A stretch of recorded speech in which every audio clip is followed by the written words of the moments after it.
guys, it's Vasco1 and welcome to another episode of Head to Head, the series in which you guys, the viewers, give me two weapons to compare, and then I'll give you my thoughts on both weapons and as well as tell you which one I prefer the most. On the last episode, you guys wanted to see the AK5C and the ACW-R go head to head, and those are the weapons that I'll be taking a look at today. One thing I do want to mention before we get started is that these are some of the better carbines that you can use, so if you're looking for a good carbine, make sure to give these weapons a try if you haven't done so already. Now, to get a better idea of what these weapons are like, let's go ahead and take a look at their stats. So as we can see, the AK5C and the ACW-R both do a maximum damage of 24 with a minimum damage of 15.4, with their drop off starting at 8 meters and then trailing down to 50 meters. Now, where you do notice a massive difference with both the AK5C and the ACW-R is their rate of fire. Now, the rate of fire for the AK5C is 700 rounds per minute versus the higher rate of fire of the ACW-R being 880 rounds per minute. Now, the muzzle velocity on the AK5C is 630 meters per second versus the slight lower muzzle velocity of the ACW-R coming in at 500 meters per second. The magazine on the AK5C has 31 rounds, and that comes with reload times of 2.35 seconds when fully empty and 1.85 seconds when one bullet left in the chamber.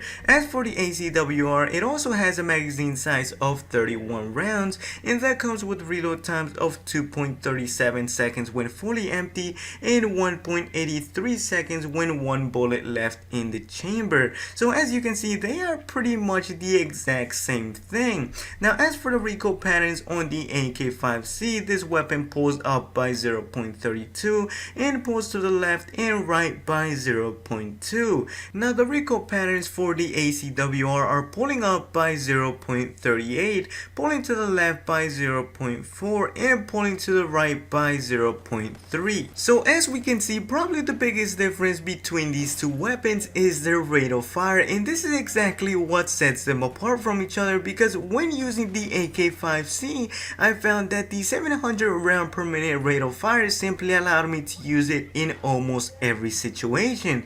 That is, whether it was at close ranges or medium ranges and even up to longer ranges.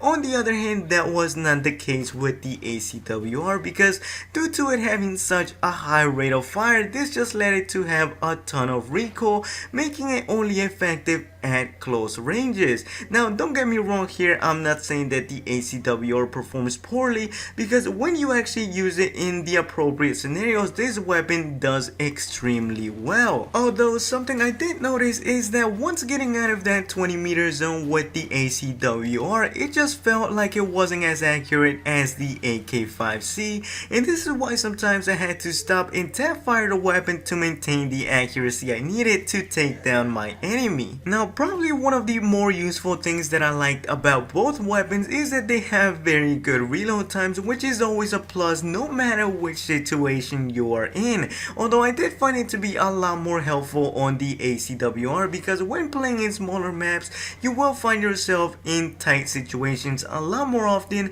and reloading as soon as possible is often key to staying alive a bit longer. And the last thing I want to talk about is about their muzzle velocity, because even though the AK5C has a much greater velocity than the ACW-R, you barely notice it, because when using the ACW-R, your enemies will always be near you, so it doesn't hinder the weapon at all. As for the AK5C, where you will actually notice the muzzle velocity come into play is at medium ranges, and I have to say that I had a fairly easy time taking down my moving enemies, since I didn't have to make up for the weapon all that much.